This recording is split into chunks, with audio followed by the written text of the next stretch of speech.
મારે ક્ષત્રિય સમાજના આગેવાનોને સમસ્ત રાજ્યના આ સભાના માધ્યમથી એક વિનંતી કરવી છે કે ભૂલ કરી હતી મેં કરી હતી,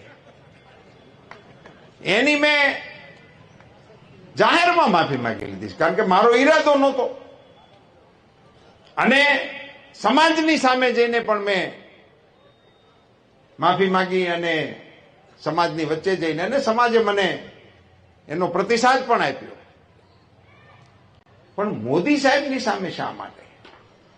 ક્ષત્રિય સમાજને મારે કહેવું છે કે તમે તમારા યોગદાનને યાદ કરો.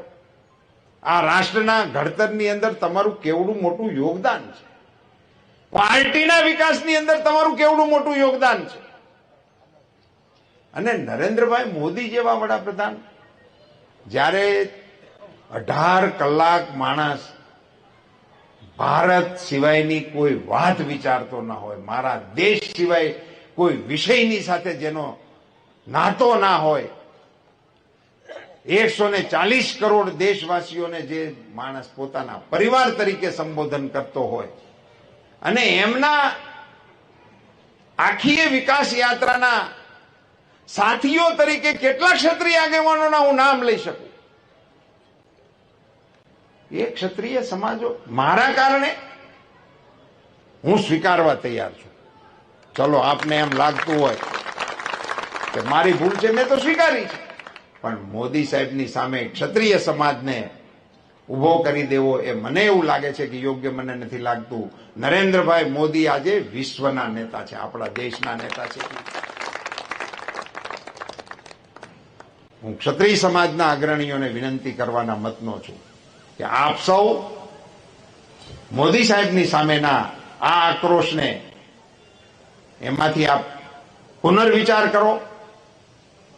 આપ સૌ અગ્રણીઓને પણ મારી આગ્રહભરી વિનંતી છે કે સમાજના આગેવાનોની સાથે સમજણનો નવો સેતુબંધ બાંધવા માટેનો આપણે પ્રયાસ કરીએ.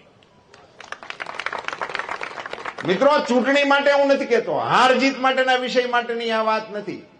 સમાજ જીવનના આપણા તાણાવાણાને સ્પર્શતો વિષય છે, એને રાજકારણથી દૂર રાખવા માટેની કોશિશ ક્ષત્રિય સમાજ અવશ્ય કરશે એવી વિનંતી સાથે હું આ સભામાં આપ સૌને પ્રચંડ મતદાન કરવા માટે 7મી તારીખે 10 વાગ્યા પહેલા મતદાન પૂરું થઈ જાય એ પ્રકારે સૌ કાર્યકર્તા કામે લાગો એવી વિનંતી કરીને વિરમું છું. આપ સૌનો ખૂબ ખૂબ આભાર.